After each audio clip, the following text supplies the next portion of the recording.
Hello बच्चों, आज हम हेलो एल्केन और हेलो एरीन चैप्टर का एक बहुत ही महत्वपूर्ण प्रश्न लेकर आए हैं जिसके सॉल्यूशन को देखेंगे और इसके लिए सॉल्व करेंगे। उससे पहले आप लोगों से रिक्वेस्ट है कि मेरे चैनल को लाइक, शेयर और सब्सक्राइब करें। Let start the topic.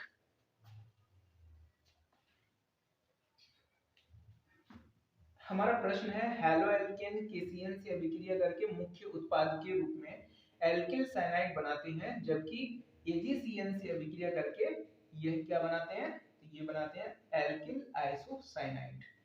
सबसे पहले जब भी कोई प्रश्न करते हैं तो उसको पहले तो हम प्रश्न को ही समझ लेते हैं कि आखिर इस प्रश्न ने हमसे क्या कहा। चलिए समझते हैं कि प्रश्न क्या है।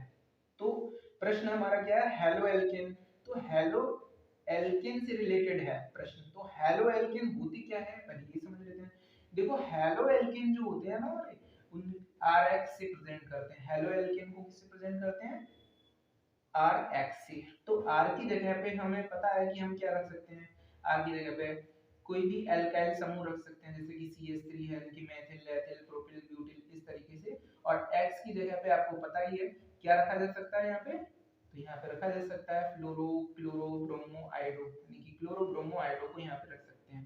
अगर हम X की जगह पे जैसे हमने Cl ले लिया तो हमारा यहाँ पर हेलो एल्केन जो बन गया वो मेथिल क्लोराइड बन गया। अब यहाँ पर जो हमारा प्रश्न है वो प्रश्न ये है कि हेलो एल्केन जो होते हैं वो केसीएन से अभिक्रिया करेंगे। हेलो एल्केन यानी कि RX की जब हम केसीएन से अभिक्रिया करा दें, जैसे केसीएन से हम अगर इसकी रिएक्शन करा रहे हैं इस तरीके से, तो यहाँ पर देखो बच्चों क्या बन जाता है। K जो होगा वो X से अभिक्रिया कर जाएगा, तो हमारा क्या बन जाएगा यहाँ पे KX। और जो R होगा वो Cn से अभिक्रिया कर जाएगा और ये क्या बन जाएगा यहाँ पर? तो यहाँ पे बन जाएगा RCN। तो यहाँ पे बन जाएगा RCN। अब इसके लिए देखो R को तो एल्किल ही बोलते हैं और Cn को क्या बोलते हैं? तो Cn को बोलते हैं साइनाइड। तो इसका पूरा नाम हो जाएगा हमारा एल्किल साइनाइड। इसका नाम हो जाएगा एल्किल साइनाइड। अब ये देखो एल्किल हैलाइड केसीएन से अभिक्रिया किया और इसने क्या बना दिया? Alkyl cyanide. अगर यहाँ पर एल्किल हैलाइड जो है वो अगर AgCN से अभिक्रिया करता है तो ये देखा गया है कि इसका प्रोडक्ट जो है, अगर मैं यहाँ से इसकी रिएक्शन कर दूं क्या बन जाएगा? तो यहाँ पे बन जाएगा AgX। और जब RCN से अभिक्रिया करेगा तो इस बार थोड़ा उल्टा होगा, RCN तो नहीं बनेगा बल्कि यहाँ पे प्रैक्टिकली देखा गया RNC बनता है। अब RNC को तो हमें पता ही है, R के लिए तो हम बोलते हैं एल्किल और NC को बोलते हैं आइसोसाइनाइड। आइसोसाइनाइड। तो बच्चों यहाँ पर आप देख सकते हो कि एल्किल हैलाइड ने केसीएन से अभिक्रिया की तो यहाँ पे एल्किल साइनाइड बनाया, CN बिल्कुल सीधा सीधा रहा। लेकिन जैसे ही एल्किल हैलाइड ने AgCN से अभिक्रिया की तो यहाँ पे देखो अभिक्रिया में एल्किल साइनाइड की बजाय बन क्या गया? एल्किल आइसोसाइनाइड बन गया। अब यही हमारा प्रश्न है कि यहाँ पर क्यों एल्किल साइनाइड बना और यहाँ पर क्यों एल्किल आइसोसाइनाइड बना। चलिए अब इस रीजन को समझ लेते हैं।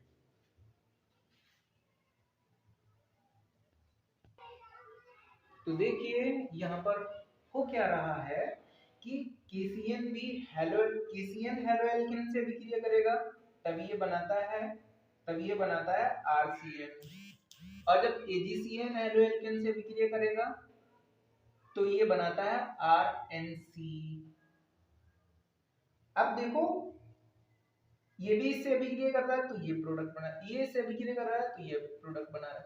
तो कुल मिला के बात ये है कि इसको भी अभिक्रिया इसी से करना है, इसको भी अभिक्रिया इसी से करना है। लेकिन यहाँ पे RX तो दोनों में फिक्स है, RX में कोई परिवर्तन नहीं हुआ दोनों अभिक्रियाओं में। परिवर्तन किन में है? तो परिवर्तन पहली अभिक्रिया में KCN है और दूसरा हमारा क्या है?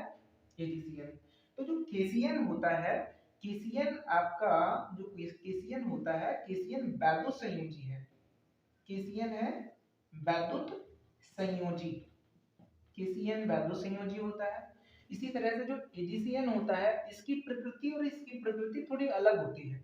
ये वैद्युत संयोजी होता है और ये होता है सहसंयोजी। सहसंयोजी।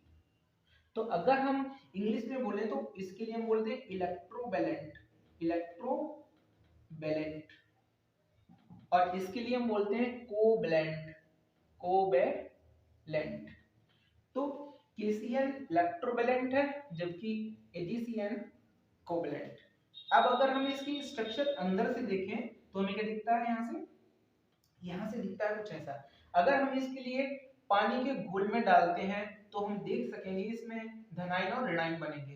तो कुछ इस तरीके से, जैसे हम पानी के विलयन में जब हम डालते हैं, पानी में डालते हैं तो इसमें देखो के अलग हो जाएगा, के प्लस में चला जाएगा और Cn जो होता है वो निगेटिव में चला जाएगा, इस तरीके से कुछ। अब और इसके लिए जब हम खोलते हैं तो हम देख लेते हैं कार्बन के पास, हमें पता है ना कार्बन के बाह्य कोश में कितने होते हैं, 4 इलेक्ट्रॉन, 1 2 3 और एक 4, और एक इसने ले लिया था पोटेशियम से, उसका एक 4, तो हुए मतलब टोटल अभी इसके पास 5।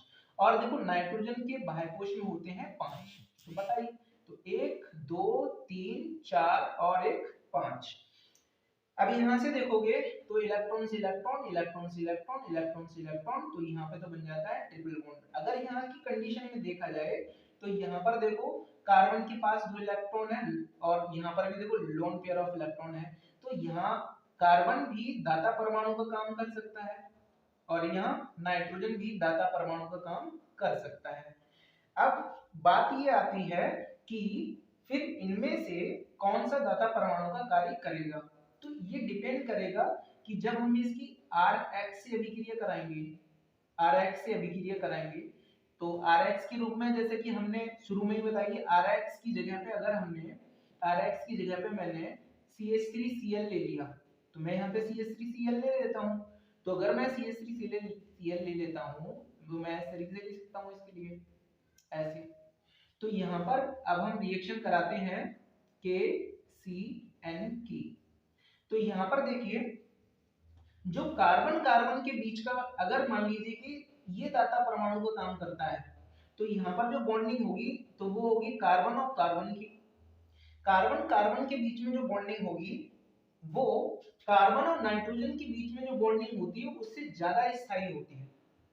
इसीलिए यहाँ पर कार्बन और कार्बन के बीच में बॉन्डिंग सही रहती है। तो कार्बन जो होता है, कार्बन यहाँ पे दाता परमाणु का कार्य करेगा, ना कि नाइट्रोजन। समझ में आ गया भाई? नाइट्रोजन इसलिए नहीं कर रहा है कि नाइट्रोजन अगर इससे अभिक्रिया करेगा तो नाइट्रोजन और कार्बन के बीच में बॉन्ड बनेगा जो अस्थायी हो जाएगा। अस्थायी उतना अच्छा स्थायी नहीं रहेगा जितना कि कार्बन और कार्बन के बीच का बॉन्ड रहेगा।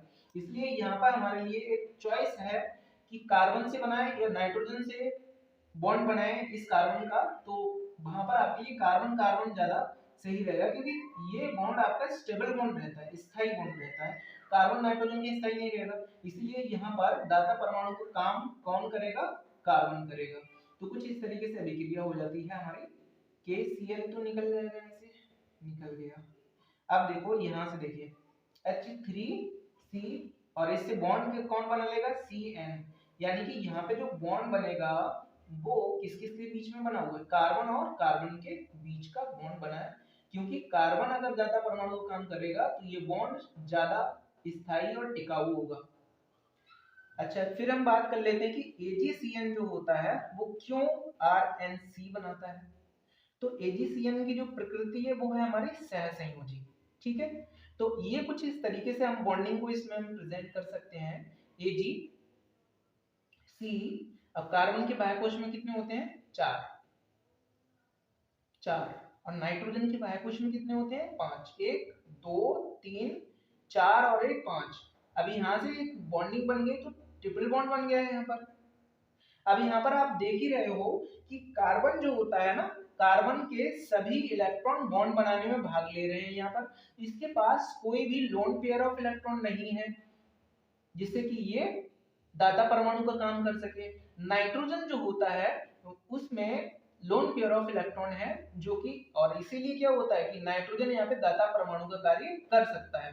तो इसमें तो कोई चॉइस नहीं है कि यहाँ पे कार्बन दाता परमाणु का कार्य करे, नाइट्रोजन यहाँ पे दाता परमाणु का काम कर जाता है। तो यहाँ पर देखिए जब इसकी RX से अभिक्रिया होगी, जैसे RX जो होता है वो AgCN से अभिक्रिया करेगा कुछ इस तरीके से, तो Ag तो X से अभिक्रिया कर लेगा, तो यहाँ से क्या बन जाएगा आपका AgX।